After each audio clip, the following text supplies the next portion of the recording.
Hello, हमें question given है। हमें दिया गया है कि माना वक्रों Y square equal to 4x तथा x माइनस 4 का whole square plus Y square equal to 16 के एक उभयनिष्ठ स्पर्श रेखा बी वक्रों को बिंदु P तथा Q पर स्पर्श करती है, तो पी क्यू स्क्वायर बराबर है, हमें बताना है। ठीक है, तो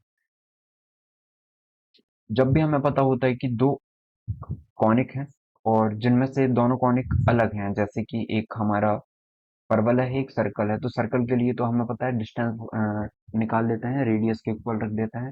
ठीक है, रिलेट करते हैं उससे। और परवलय होते हैं तो स्लोप वाली जो इक्वेशन होती है उसको कंपैरिजन करके करता है।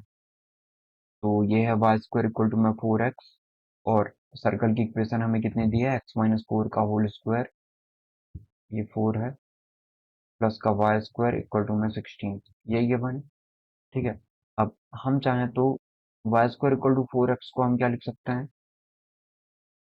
इस तरीके से। ठीक है, ये Y square equal to 4x है, और इससे और एक सर्कल पे जाके ये टच कर रहा है। एक सर्कल इस तरीके से है, जिसके सेंटर हम बोल देते हैं कि ये 4 0 है, और ये पॉइंट है, इस पॉइंट से इसको मिलाएंगे हम, तो हमेशा ये 90 डिग्री बनता है। और ये पी पॉइंट पे भी कट कर रहा है और क्यू पॉइंट पे भी टच कर रहा है, हमें ये पता है। ठीक है, अब क्योंकि हमें इसका फॉर्म भी पता होगा, कौन सा, पी का फॉर्म। पी का फॉर्म क्या होता है, स्लोप फॉर्म। मतलब इस टेंजेंट को जो कट कर रहा है ये, इसका स्लोप फॉर्म क्या हो जाता है, ये आपको पता होगा। कितना होता है, वाई इक्वल टू में एम एक्स प्लस का ए वाई एम होता है। ठीक है, अब इसको Y square equal to 4a x से कंपैरिजन करें, तो 4a इक्वल टू में 4 आ जाएगा। इसका मतलब a इक्वल टू में 1 आ गया है। तो इसको लिखना चाहें तो y इक्वल टू में एम एक्स प्लस का 1 y m लिख सकते हैं। ओके, तो अब हम इसको सॉल्व करें आगे।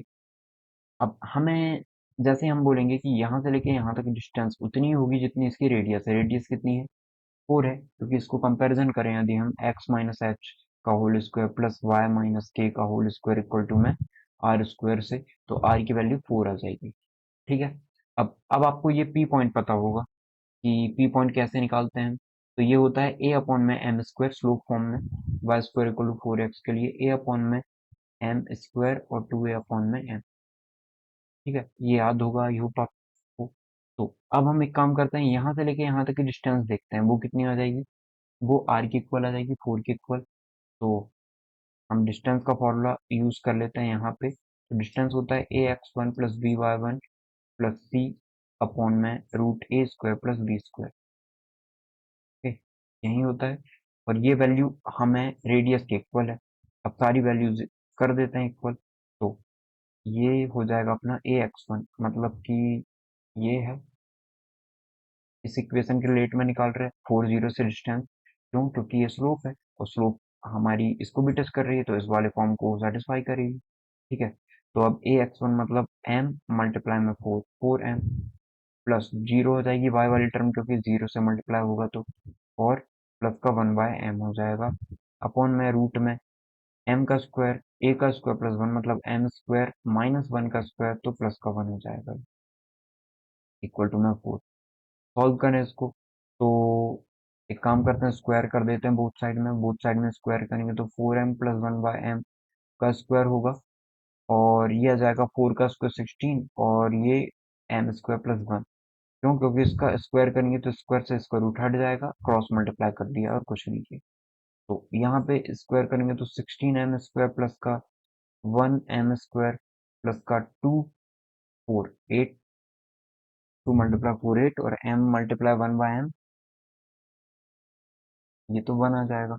16m स्क्वायर प्लस का 16 हो गया, ये 16m स्क्वायर से 16m स्क्वायर कैंसिल। ठीक है, और कितना बचा, 1/m स्क्वायर इक्वल टू में कितना आ जाएगा, 16 में से 8 जाएगा, क्योंकि ये 8 बचा हुआ है इतना, तो 8 बचेगा। या 1/m की वैल्यू कितनी आ गई है, 2√2। या m की वैल्यू कितनी आ गई है, प्लस माइनस भी लिख सकते थे हम इसे, बाकी पॉजिटिव ही कंसिडर करेंगे। ठीक है, तो अब m की वैल्यू कितनी आ जाएगी, क्रॉस मल्टीप्लाई करें इसका यहाँ पे और इसे नीचे भेज दें, ये जाएगा 1/2√2। ठीक है, कितना आ गया, 1/2√2। अब m की वैल्यू यदि 1/2√2 आ गई है, तो अब हमें पता लग गया कि यहाँ से m की वैल्यू 2√2 आ गई, तो 2√2 रखें हम यहाँ पे। तो 2√2x प्लस का 1y 2√2 ये हो जाएगा। एलसीएम लेना है इसका, तो कितना आएगा ये 2√2y इक्वल टू में ये 4 × 2 एक्स प्लस का 1/√2, तो 2√2 का यहाँ मल्टीप्लाई कर दिया है। चाहे तो इसे ऐसे लिख सकते हैं 8x माइनस का 2√2y प्लस का 1 इक्वल टू में 0। ये इक्वेशन बन गई हमारे पास। ठीक है, अब आगे देखते हैं कैसे करेंगे इस क्वेश्चन को हम। तो ये वैल्यू मिल गई है हमें। ठीक है, अब हमें ए की वैल्यू भी पता है, एम की वैल्यू भी, तो पी पॉइंट मिल जाएगा। पी पॉइंट कितना आ जाएगा, यदि हम इसको देखें तो ए कितना है हमारा, ए 1 है। एम स्क्वायर मतलब 2√2 का स्क्वायर 8 आ जाएगा। 2a मतलब 2 अपॉन में एम कितना है 2√2, 2 से 2 कैंसिल कर देते हैं तो यह आ गया 1/8 1/√2। ठीक है, तो अब हमें पॉइंट मिल गया 1/8 और 1/√2। अब इससे डिस्टेंस निकालनी है हमें। यदि हम ए एम स्क्वायर देखें, एम स्क्वायर मतलब 1/2√2। ठीक है, एम स्क्वायर तो 1/2√2 है ना, तो इतना नहीं लिखेंगे।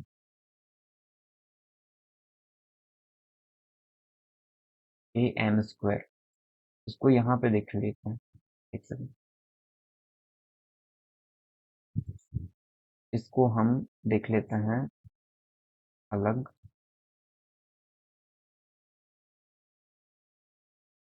यहाँ पे ठीक है, हमें बोला है A M square equal to में कितना होगा, तो हम बोलेंगे ए की वैल्यू 1 है और एम स्क्वायर की वैल्यू कितनी है 1/2√2 का स्क्वायर।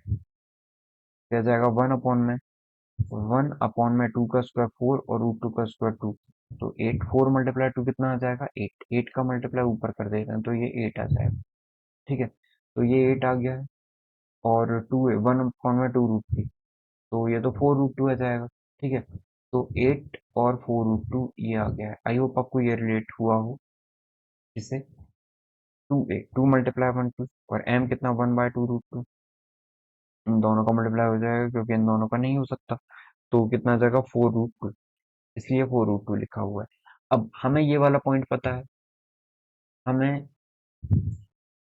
यदि हम यहाँ से यहाँ तक की डिस्टेंस निकालें, ये क्या है कर्ण है, तो पी क्यू निकाल लेंगे आसानी से। यहाँ से यहाँ तक की डिस्टेंस कितनी निकल जाएगी 8 4√2 है। ठीक है, ये परपेंडिकुलर है आपका, तो यहाँ से यहाँ तक की डिस्टेंस आसानी से निकाली जा सकती है, तो डिस्टेंस फॉर्मूला का यूज कर लेते हैं। 8 4√2 की डिस्टेंस कहाँ से 40 से, ये डिस्टेंस बतानी है। ये हमारा कर्ण निकल रहा है। ठीक है, तो निकाल लेते हैं। 8 में से 4 जाएगा तो 4 बचेगा, 4 का स्क्वायर 16। 4√2 में से 0 जाएगा तो 4 का स्क्वायर 16 मल्टीप्लाई 2 32। कितना आ गया ये आ गया 6 2 8 और 3 और 1 4 48। तो 4√3 लिखा जा सकता है इससे। 4√3 आ गई है डिस्टेंस। ये डिस्टेंस कितनी आ गई 4√3, तो ये डिस्टेंस बतानी कितनी हो जाएगी, तो पाइथागोरस से हम लगा देते हैं। तो 4√3 का स्क्वायर 48 इक्वल टू में 4 का स्क्वायर 16, बी का स्क्वायर निकालना है। 16 यहाँ चला जाएगा तो 48 में 16 जाएगा, 8 में से जाएगा 2, 1 4 में से 1 गया 3। ठीक है, ये बी का स्क्वायर है, तो बी की वैल्यू कितनी आ जाएगी, डिस्टेंस है तो बेस है, ये बेस ही पी क्यू है हमारा। बेस ही कितना है पी क्यू है, इसी का स्क्वायर फाइंड करेंगे। तो बी स्क्वायर या P Q square equal to में 32 है, या पी क्यू की वैल्यू कितनी आ गई है √में 32, या इसे हम और सॉल्व करें तो यह आ जाएगा 4√2। ये 4√2 हमारा करेक्ट आंसर हो जाएगा। ठीक है, अब पी क्यू स्क्वायर की वैल्यू बतानी थी हमें, तो पी क्यू स्क्वायर कितना है 32 है, इसके आगे से सॉल्व नहीं करना है, तो मतलब हमारा करेक्ट आंसर 32 हो जाएगा। ओके, आई होप आपको समझ में आया होगा कि हमने इस क्वेश्चन को कैसे सॉल्व किया है, कौन सी प्रॉपर्टीज यूज की है। अब आप चाहते तो इसे और दूसरे तरीके से भी कर सकते थे कि हमें ये पॉइंट पता लग गया था ना, ये वाला पॉइंट पता लग गया था, क्यू पॉइंट और निकालना था। अब क्यू पॉइंट के लिए आपको एक्स वाई कुछ पता है, नहीं पता, सेटिस्फाई करा के देख सकते थे हम यहाँ पे कि इस पॉइंट पे क्या सेटिस्फाई कर रहा है, एक्स की वैल्यू क्या रखें तो वाई की वैल्यू हो जाएगी। तो पर्टिकुलर उसके लिए यदि नहीं निकाल सकते तो फिर ये मेथड तो है ही जो हमने करी है अभी। अब हमने यहाँ पाइथागोरस थ्योरम लगा दिया था, क्यों, पॉइंट ऑफ कांटेक्ट पे 90 डिग्री होता है। ये आई होप आप इसे रिलेट कर पाए होगे। Your correct answer is 32। Thank you.